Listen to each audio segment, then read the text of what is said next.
Good morning friends, welcome to grow Gurukul guidance. आज का आपका टॉपिक है नरेशन। अब ध्यान से हम समझेंगे नरेशन होता क्या है। आप पहले मेरी बातों को समझिए। हमने कहा नरेशन के दो भाग होते हैं, एक को डायरेक्ट बोला, एक को इनडायरेक्ट बोला। हमने कहा डायरेक्ट क्या होता है, इनडायरेक्ट क्या होता है। पहले आप समझ लेंगे तो हम नोट कराएंगे तब बढ़िया समझ पाएंगे। देखिए डायरेक्ट क्या होता है, जब हमें किसी बात को कहना हो तो हम डायरेक्ट उसी व्यक्ति से कहते हैं। कभी कभी ऐसा होता है कि हम अपनी बात को अगर किसी व्यक्ति के सम्मुख रखना चाहते हो, हमारा मित्र हो, हमारा परिचित हो, हमारा बहुत खास व्यक्ति, हम उससे कह नहीं पाते, तो उससे बात कहने के लिए हमें क्या करना पड़ता है, हमें किसी चीज के एग्जाम्पल देना पड़ता है। उदाहरण के रूप में अगर हम दे देंगे तो वो समझ जाएगा कि बात हम ही को कहा जा रहा है, वही इनडायरेक्ट होता है। जैसे सपोज दैट आप मानिए, जैसे आपको हमें गोली मारना है, हमने कहा कि हम आपको गोली मारेंगे, ठीक, हमने आपको कहा हम आपको गोली मारेंगे, तो अगर आपसे ही कह दिया तो डायरेक्ट हुआ। और हमने अगर उसी बातों को घुमा फिरा कर कहा तो वो क्या हुआ, इनडायरेक्ट। लेकिन हुआ एक ही बात, कहने का तरीका बदल गया लेकिन बात एक ही है। चलिए आपको हम एग्जाम्पल के रूप में पहले हम नरेशन बताते हैं क्या होता है, उसके बाद धीरे धीरे आपको हर एक चीज समझाएंगे, आपको टोटल चीज समझ में आएगी। बस आप साथ में नोट्स बनाते जाइए। चलिए देखते हैं। देखिए भैया नरेशन, हेडिंग क्या डालेंगे, narration.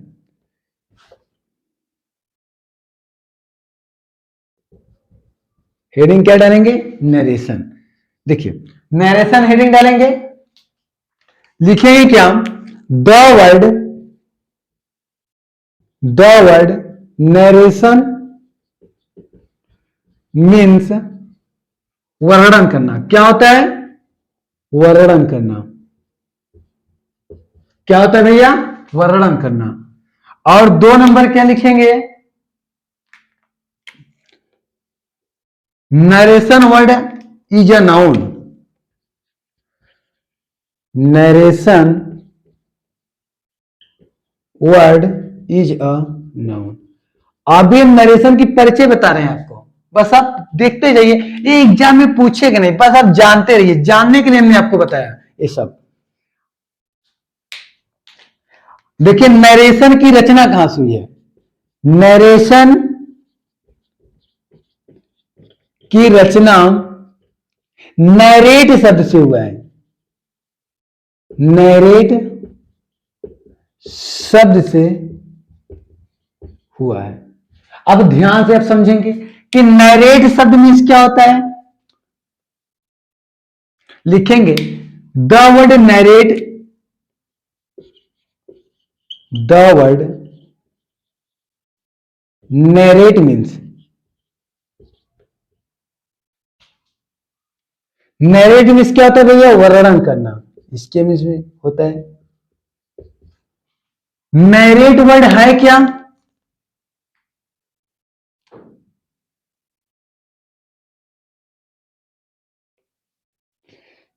The word narrate is a verb.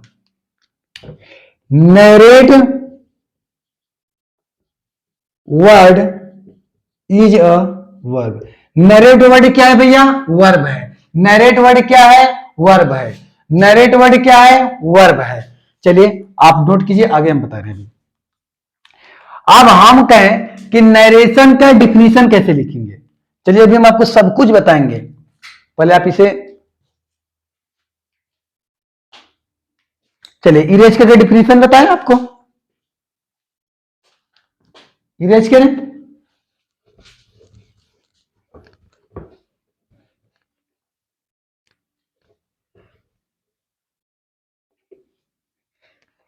देखिए ध्यान से मेरी बात को समझने की कोशिश कीजिएगा। हम नरेशन का डिफिनीशन बता रहे हैं आपको, नरेशन का डिफिनीशन लिखवा दे रहे हैं, आप लिख लीजिए। नरेशन का डिफिनीशन हम कहें स्पीकर एंड ऑडियंस के बीच, speaker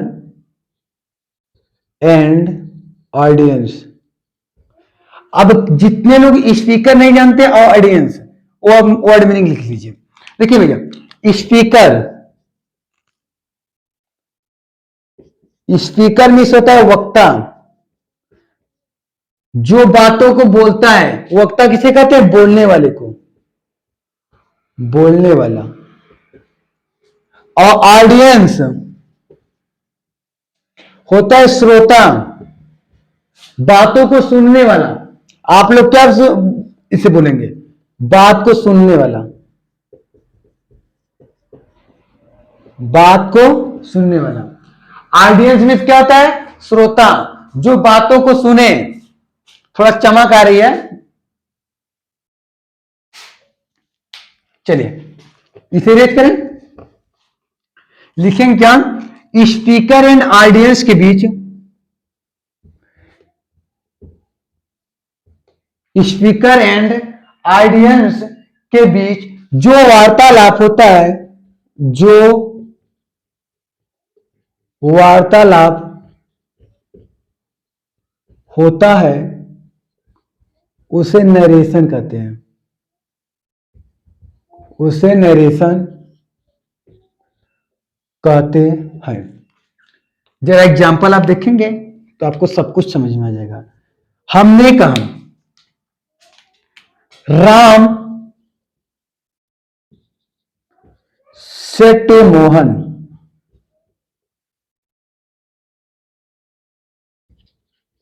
honesty is the best policy।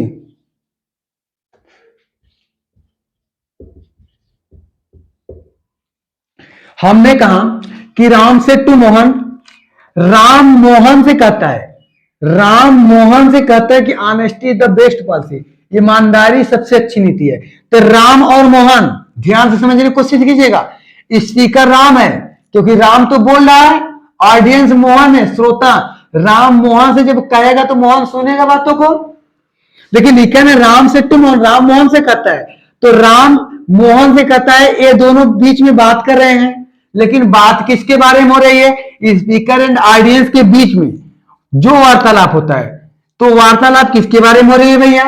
वार्तालाप हो रही है कि honesty is the best policy. ये क्या है? नरेशन है। ये क्या है? नरेशन है, यही नरेशन है। और एग्जांपल होता है, चलिए देखिए और एग्जांपल। कहा जाए he said to me Shyam goes to school. ध्यान समझने की कोशिश कीजिएगा।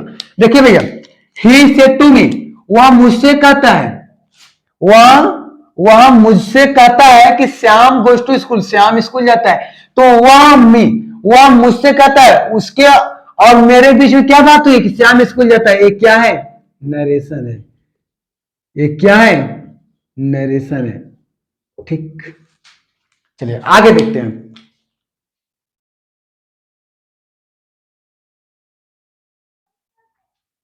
इरेज करें, चलिए देखिए।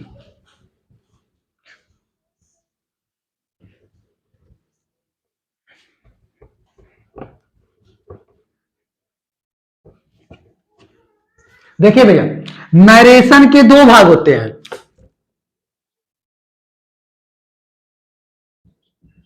Narration has to part. Narration के दो भाग होते हैं।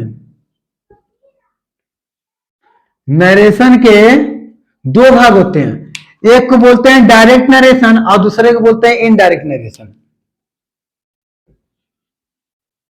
डायरेक्ट नरेशन और दूसरे को बोलते हैं इनडायरेक्ट नरेशन।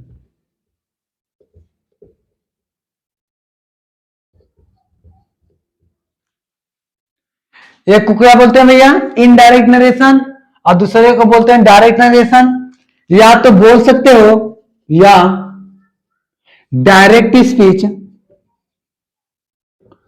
डायरेक्ट स्पीच, और इसे क्या बोलेंगे? Indirect speech, indirect speech. चलिए आप सब कुछ उतारते रहिए। हेडिंग आपका क्या पड़ेगा? Direct narration. हेडिंग डाल लीजिए, इरेज करें।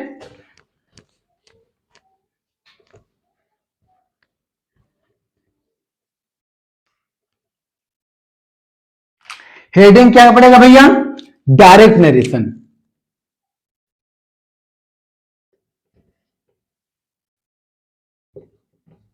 हम देखेंगे डायरेक्ट नरेशन होता क्या है।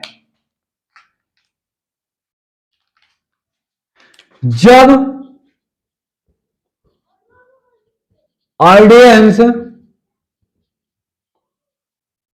स्पीकर के लैंग्वेज के रूप में, लैंग्वेज मीन्स क्या होता है, भाषा, लैंग्वेज के रूप में, लैंग्वेज के रूप में रिप्लाई दे तो डायरेक्ट नरेशन कहलाता है।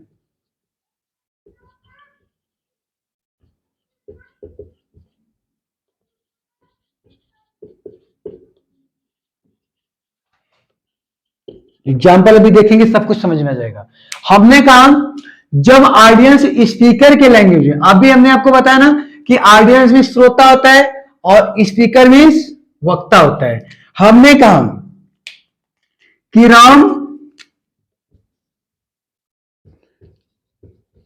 said to Mohan, Ram said to Mohan he goes to school। दो नंबर में हमने कहा he said to me, he said to me, comma, I want to job। ध्यान से समझने की कोशिश कीजिएगा। देखिए भैया लिखा क्या है, जब ऑडियंस स्पीकर के लैंग्वेज में, जब ऑडियंस स्पीकर के लैंग्वेज में रिप्लाई दे। हमने कहा राम से टू मोहन, राम मोहन से कहता है ही गोज टू स्कूल, तो ये पूरा क्या है भैया, डायरेक्ट नरेशन। ऐसे पूरा क्या बोलेंगे, डायरेक्ट नरेशन। ये पूरा क्या कहलाएगा, डायरेक्ट नरेशन। क्यों, क्योंकि ऑडियंस जो है, ऑडियंस स्पीकर के लैंग्वेज में बोल रहा है। बोल तो ऑडियंस ही रहा है, लेकिन किसके रूप में, स्पीकर के लैंग्वेज। बात तो दोनों के बीच में रही। he said to me I want to job, ये क्या है, डायरेक्ट नरेशन। इसे क्या बोलेंगे, डायरेक्ट नरेशन। आपको डिफिनेशन पे बहुत ज्यादा विशेष करके याद नहीं करना कि डिफिनेशन हम याद करें। आपको बस ये याद करना है कि कैसे इसे बनाया जाए, और जो नियम आपको बताया जाएगा उसको आपको विशेष तौर से ध्यान देना है। चलिए आप लिखते रहिए।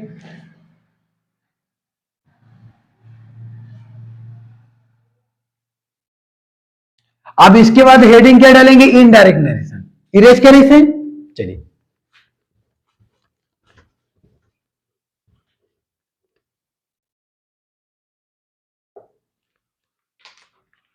हेडिंग क्या पड़ेगा दूसरा, इनडायरेक्ट नरेशन।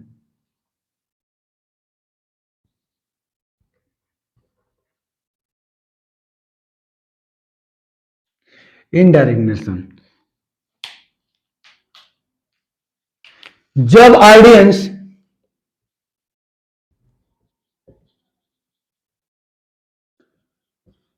किसी रिप्लाई को, रिप्लाई मीन्स क्या था भैया, उत्तर देना, किसी रिप्लाई को सेल्फ लैंग्वेज,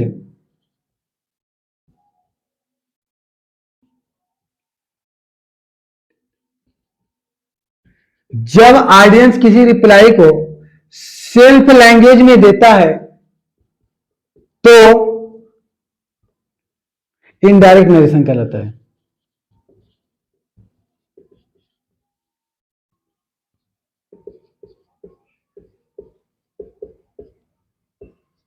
ध्यान से आप समझने की कोशिश करेंगे तो टोटल चीज समझ में आएगी। पहला सेंटेंस क्या था भैया, राम सेड टू मोहन, उसी के इनडायरेक्ट हम बना दे रहे हैं। आप मत सोचिएगा कि ये बना कैसे, अभी हम आपको बनाने बता ही नहीं रहे, बस हम बना रहे हैं। राम टोल्ड मोहन, फिर दैट, फिर क्या था भैया, Shyam, Shyam went to school. एक क्या बन गया, इनडायरेक्ट। दूसरा क्या था, I told me,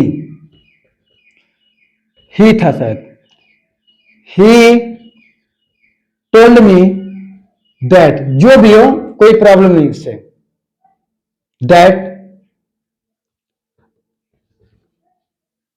I go to, नहीं, आई वांट टू जॉब था, I want to job. Indirect narration भी बता लीजिए आप।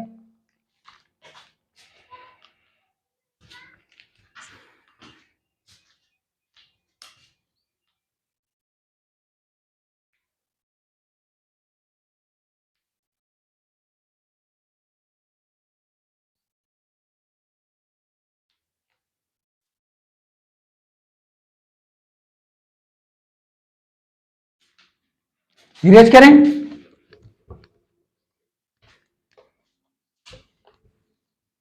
अब ध्यान से मेरी बात को समझने की कोशिश कीजिएगा। हम लिखवाना क्या चाहते हैं आपको, हम लिखवाना चाहते हैं किसी स्टेटमेंट को कहने के लिए, किसी स्टेटमेंट, स्टेटमेंट मीन्स क्या होता है, कथन, किसी स्टेटमेंट को कहने के लिए डबल स्टाइल का प्रयोग किया जाता है, डबल स्टाइल का प्रयोग किया जाता है।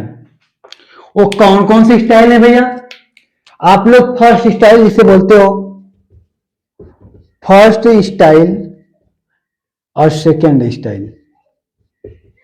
स्टाइल में क्या होता है, तरीका। फर्स्ट स्टाइल आप लोग बोलते हैं डायरेक्ट नरेशन, डायरेक्ट नरेशन। दूसरे को क्या बोलते हैं, इनडायरेक्ट नरेशन, इनडायरेक्ट नरेशन।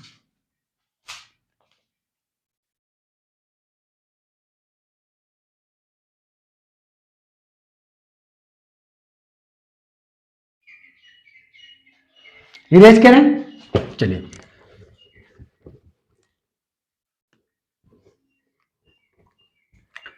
अब आप ध्यान से समझेंगे कि डायरेक्ट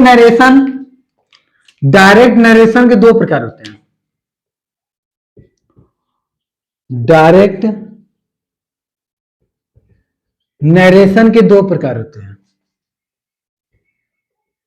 आप ध्यान से हर एक चीज समझिएगा, टोटल चीज समझ में आएगी आपको। पहले को बोलते हैं रिपोर्टिंग वर्ब, रिपोर्टिंग वर्ब। आप लोग इसे आर एस भी बोल सकते हैं, आर से रिपोर्टिंग, यस सॉरी, आर से रिपोर्टिंग, भी से वर्ब, आर भी बोल सकते हैं। आर से रिपोर्टिंग, भी से वर्ब। और दूसरे को बोलते हैं रिपोर्टेड स्पीच, रिपोर्टेड स्पीच। आप इसे आर एस बोल सकते हैं, आर एस, आर से रिपोर्टेड, एस से स्पीच। अब हम आर एस और आर भी का प्रयोग करेंगे, आपको यही चीज समझना है। फिर हम आपको फिर दोबारा बताना चाहते हैं भैया कि डायरेक्ट नरेशन में, डायरेक्ट नरेशन को दो प्रकार में बांटा जाता है, एक को रिपोर्टिंग वर्ब कहते हैं, एक को रिपोर्टेड स्पीच कहते हैं। रिपोर्टिंग वर्ब को हम शॉर्ट में आर भी कहते हैं, आर से रिपोर्टिंग, भी से verb. Reported speech, reported, R से रिपोर्टेड, एस से स्पीच, तो हम रिपोर्टेड स्पीच को क्या बोलेंगे, आर एस। रिपोर्टिंग वर्ब को क्या बोलेंगे, आर भी। अब हम आर भी और आर एस प्रयोग करेंगे तो आप समझ जाइएगा। ठीक, चलिए इरेज करते हैं। हेडिंग आपका क्या पड़ेगा, रिपोर्टिंग वर्ब।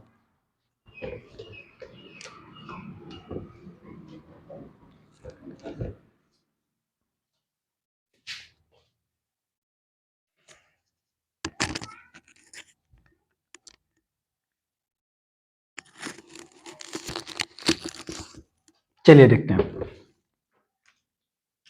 हेडिंग आपने क्या डाला, आर रिपोर्टिंग वर्ब। क्या आपने हेडिंग डाला भैया, रिपोर्टिंग वर्ब। आपने हेडिंग क्या डाला है, रिपोर्टिंग वर्ब। आपने हेडिंग क्या डाल रखा है, रिपोर्टिंग वर्ब। हमने कहा इन्वर्टेड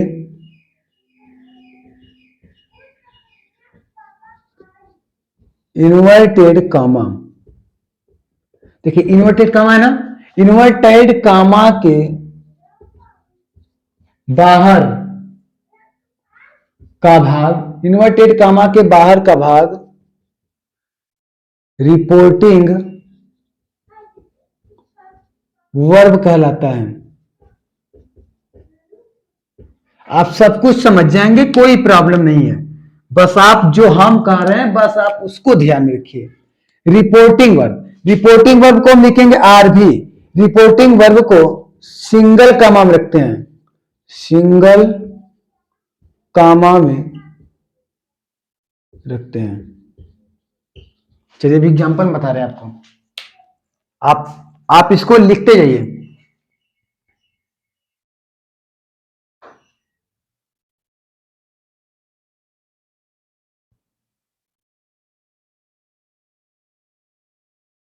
हो गया।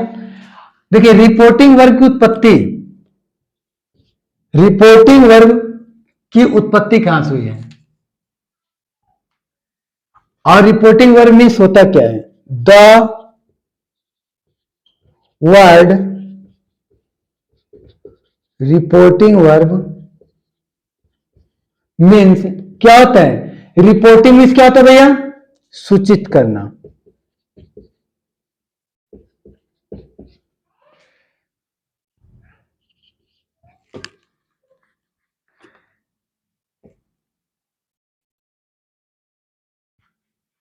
रिपोर्टिंग वर्ब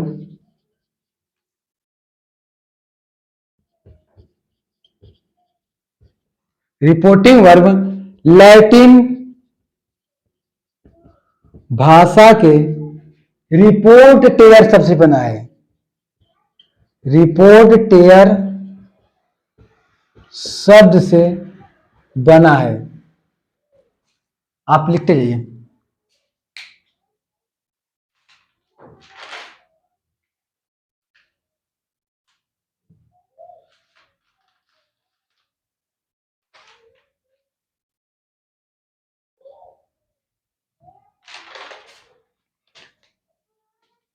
इरेज करें,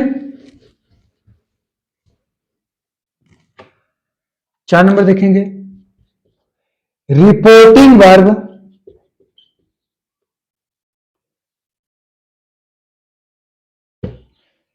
रिपोर्टिंग वर्ब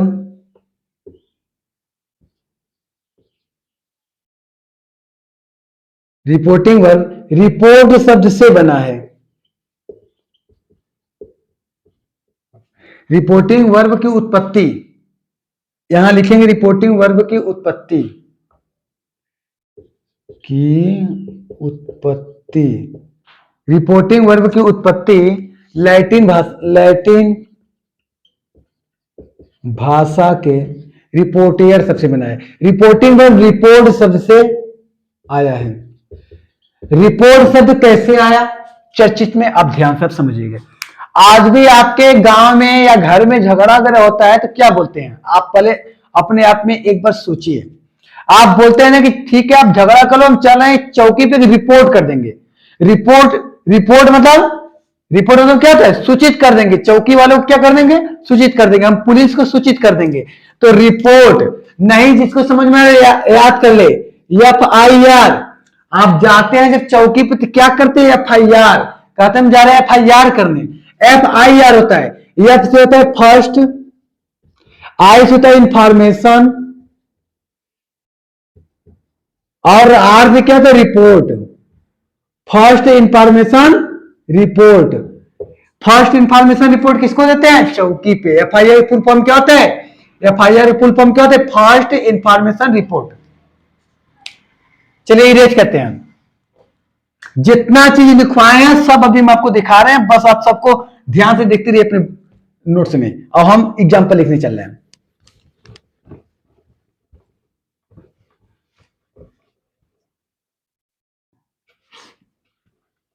देखिए भैया, एग्जाम्पल जैसे लिखा जाए, राम सेड टू मोहन,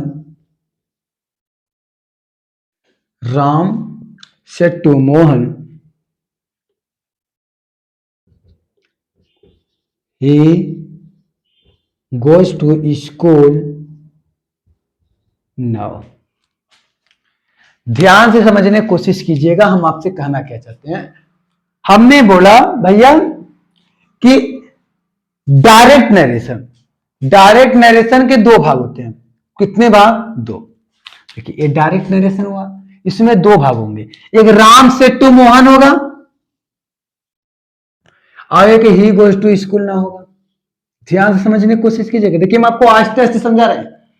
जो राम सेड टू मोहन है, आपने एग्जाम्पल में क्या लिखा है देखो कि इन्वर्टेड कामा। देखिए इन्वर्टेड कामा लगा है ना, तो इन्वर्टेड कामा लगा तो इन्वर्टेड कामा के अंदर का भाग हुआ, तो इन्वर्टेड कामा के बाहर का भाग हुआ, इन्वर्टेड कामा के बाहर का भाग हुआ। जब इन्वर्टेड कामा के बाहर का भाग क्या कहलाएगा? Reporting verb. यही नहीं लिखवाया गया भैया, ये भी लिखवाया गया है कि इन्वर्टेड कामा में सिंगल कामा का प्रयोग, सॉरी रिपोर्टिंग वर्ब में सिंगल कामा का प्रयोग करें। देखिए सिंगल कामा यही है तो रिपोर्टिंग वर्ब हुआ। और इन्वर्टेड कामा के अंदर का भाग क्या कहलाता है? आर्यस, रिपोर्टेड स्पीच। बातें समझ में आई? बातें समझ में आई या नहीं? आ गई तो कोई बात ही नहीं है। और देखिए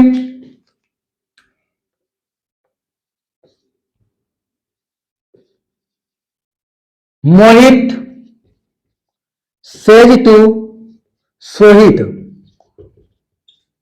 Mohit says to Sohit I take tea. देखिए भैया Mohit says to Sohit, inverted comma के बाहर का मतलब आरबी, रिपोर्टिंग वर्ब ए आर्यस। उतार लीजिए एग्जांपल।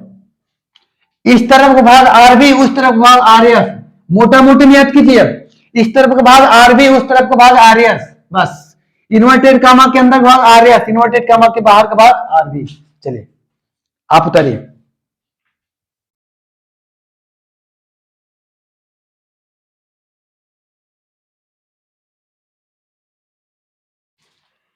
अब आरबी यही इतना ही है, आर्य से है तो हम अब आपको आरबी से केवल दिखाएंगे, आर्य सब डिलीट कर दे रहे हैं। आपको आरबी से मतलब है,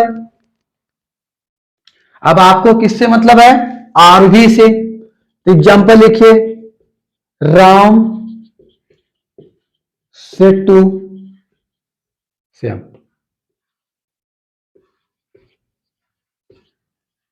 मोहन सेज टू सोहन। ध्यान से समझने की कोशिश कीजिएगा। हमने जो लिखवाया है सो हम अब लिखवाने चल रहे हैं कि आरबी के तीन प्रकार होते हैं। रिपोर्टिंग वर्ब दिखाई पड़ रहा है?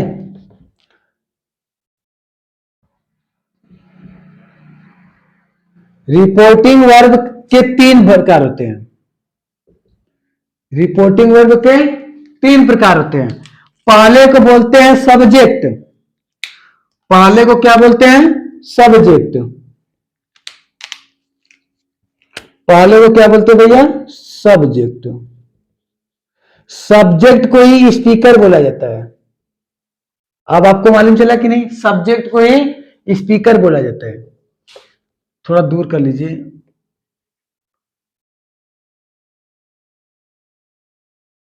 सब्जेक्ट को ही स्पीकर बोला जाता है। और दूसरे को बोलते हैं फाइनाइट वर्ब। आप फाइनाइट वर्ब को एफ भी बोल सकते हैं। अब फाइनाइट वर्ब क्या है, आप ध्यान से इसको भी समझने की कोशिश कीजिएगा। हमने बताया कि फाइनाइट वर्ब क्या है। ये जो देख रहे हैं ना, ये सब फाइनाइट वर्ब है। जैसे से हो गया, सेज हो गया, सेड हो गया, सेइंग हो गया, ये सभी क्या है? फाइनाइट वर्ब है। और तीसरे को क्या बोलते हैं भैया? ऑब्जेक्ट, जिसे आप लोग आइडियन से बोलते हैं।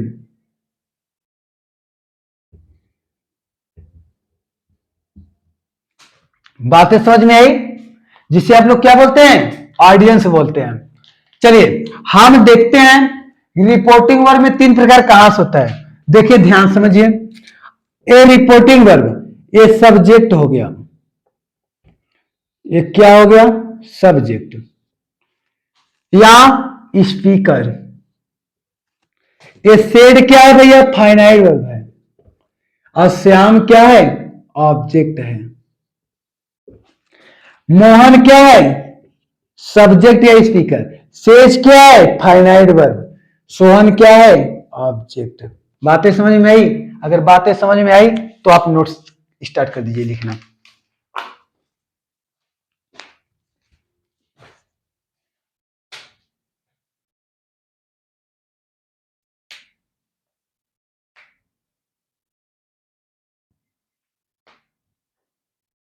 इरेज करें भाई, चलिए इरेज करते हैं।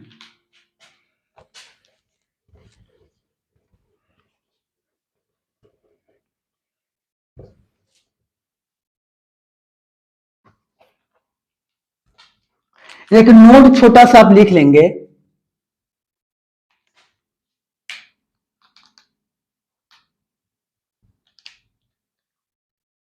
जब कभी डायरेक्ट नरेशन में, जब कभी डायरेक्ट नरेशन में ऑब्जेक्ट नहीं आता है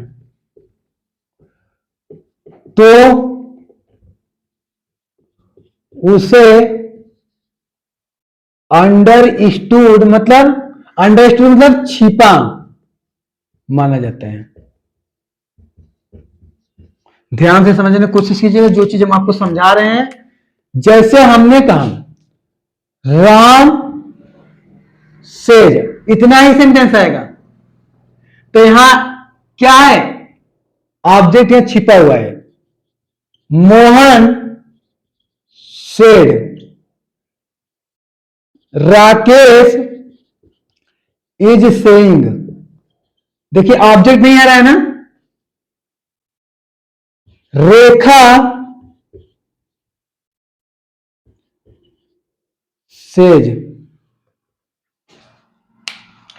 चलिए रिपोर्टिंग वर्ब हो गया, समझ में आ गया।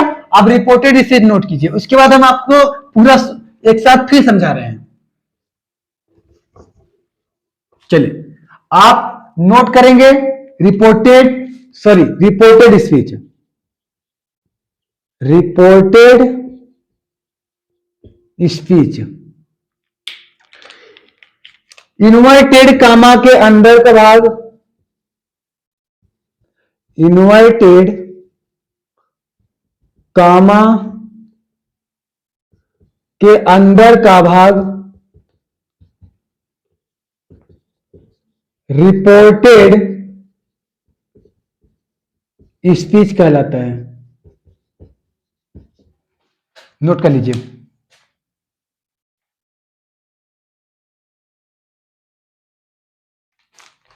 रिपोर्टेड स्पीच के 3 प्रकार होते हैं।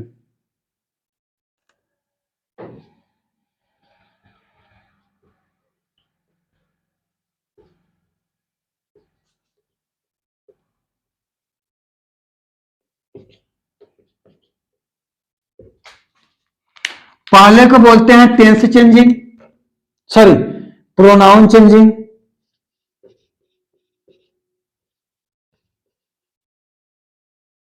दूसरे को बोलते हैं टेंस चेंजिंग, और तीसरे को बोलते हैं नियरेस्ट वर्ड चेंजिंग।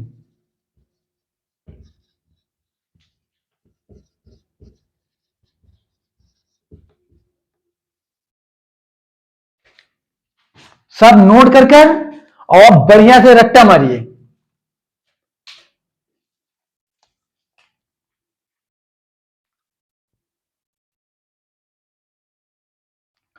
अब ध्यान समझिए, आपके मन में चल रहा होगा कि सर जी प्रोनाउन क्या होता है, यहां ही लिख लीजिए। ही सी इट, नेम नहीं, he see it, I we you they, ये प्रोनाउन है।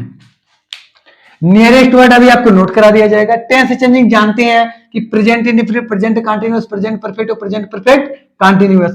जितने प्रेजेंट के पार्ट उतने पास्ट के उतने ही फ्यूचर के। चलिए इरेज करें।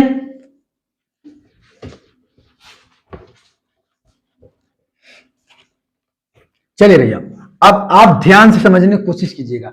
अब हम आपको जो चीज समझा रहे हैं डिटेल में समझा देंगे, और कल से आपको सेंटेंस बढ़िया से पढ़ाया जाएगा और वन बाय वन करके। देखिए भैया, हम लिख रहे हैं क्या,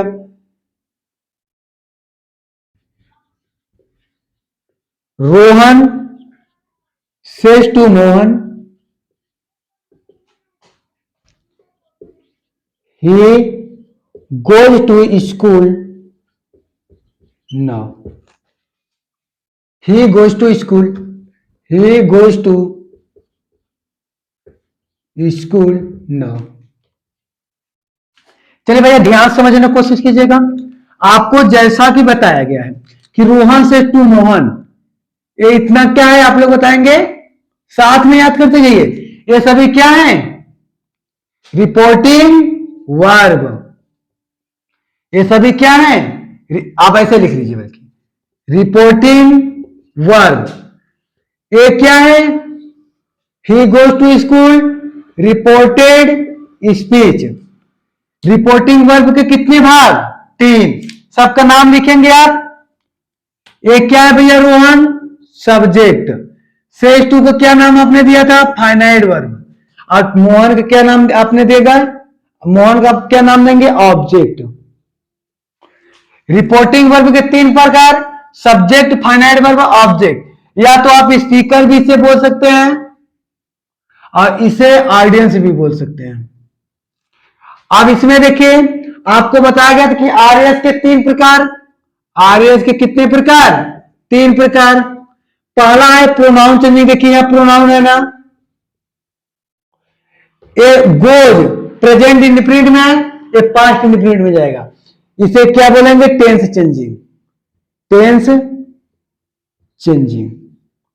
नाउ ये नियरेस्ट वर्ड चेंजिंग है, नियरेस्ट वर्ड चेंजिंग। और देखिए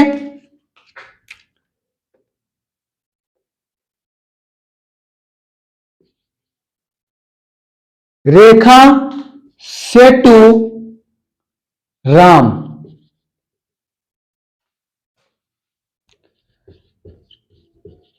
Shyam we have won the match today। देखिए ध्यान से फिर समझिएगा। रेखा से टू राम, एक क्या है भैया, रिपोर्टिंग वर्ब। एक क्या है, reporting verb. We have won the match today क्या है, आर्यस रिपोर्टेड स्पीच। रिपोर्टिंग वर्ब के तीन भाग, सब्जेक्ट, फाइनाइट वर्ब और एक क्या है, ऑब्जेक्ट। इसमें देखिए pronoun changing, tense changing, have क्या है, टेंस चेंजिंग, और टुडे क्या है, nearest word changing. Nearest word changing. बढ़िया सा बता लीजिए ऐसे ही करके।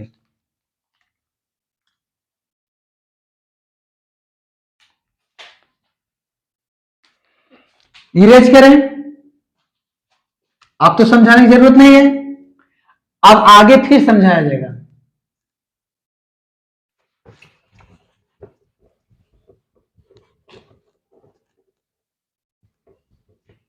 चलिए आगे देखिए। अब ध्यान से आप देखेंगे, डायरेक्ट से इनडायरेक्ट बनाने के लिए, डायरेक्ट से इनडायरेक्ट बनाने के लिए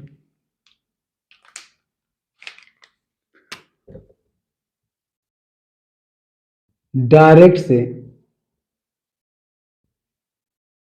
इनडायरेक्ट बनाने के लिए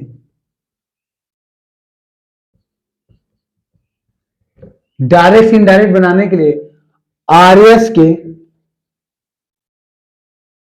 सेंटेंस को ध्यान देना पड़ता है।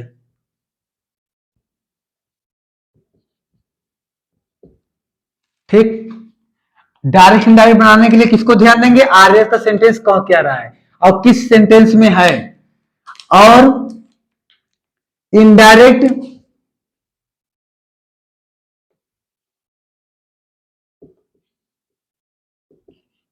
केवल 5 सेंटेंस का ही बनता है।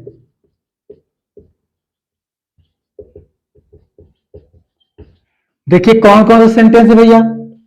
पहला, दूसरा, तीसरा, चौथा, पांचवा। पहला है असरेटिव सेंटेंस,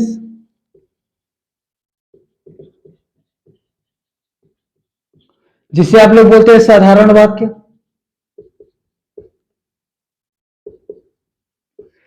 साधारण वाक्य को किससे इंडिकेट करेंगे?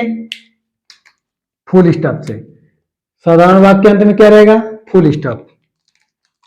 साधारण वाक्य अंत में क्या रहेगा? Full stop. दूसरा कौन सा सेंटेंस है? इंट्रोगेटिव सेंटेंस,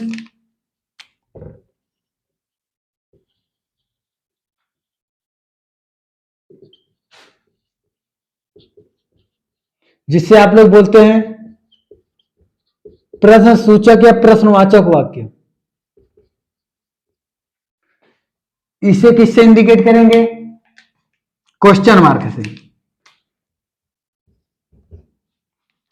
तीसरा आप लोग बोलते हैं interrogative sorry imperative sentence.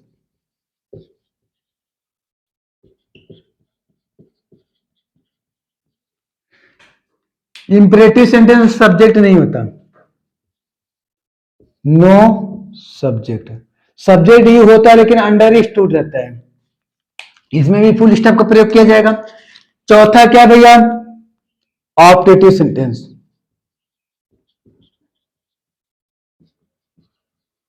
Optative sentence में क्या होता है भैया?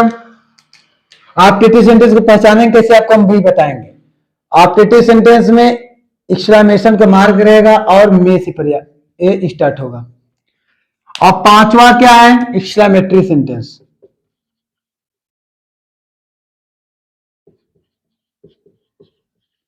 एक्सक्लेमेटरी सेंटेंस को कैसे पहचानेंगे? इसमें केवल एक्सक्लेमेशन का चिन्ह होगा। ठीक, इसे आप नोट कर लीजिए। कल से आपको असरेटिव सेंटेंस से स्टार्ट होगा, 1 बाय 1 करके पढ़ाया जाएगा, आपको डिटेल में बढ़िया से पढ़ाया जाएगा। ठीक है, अपने मित्रों के पास शेयर कर दीजिए, उनसे बता दीजिए कि कल से इसी चैनल पर क्या होगा कि आपको नरेशन पूरा फुल पढ़ाया जाएगा बढ़िया से, और आपको यूपी बोर्ड की अच्छी तरह तैयारी कराई जाएगी। और आप कोई भी वनडे एग्जाम दे रहे हैं या एसएससी वगैरह की एग्जाम दे रहे हैं, उसके लिए भी बहुत इंपॉर्टेंट है। ओके, फिर कल मिलते हैं। Okay, bye.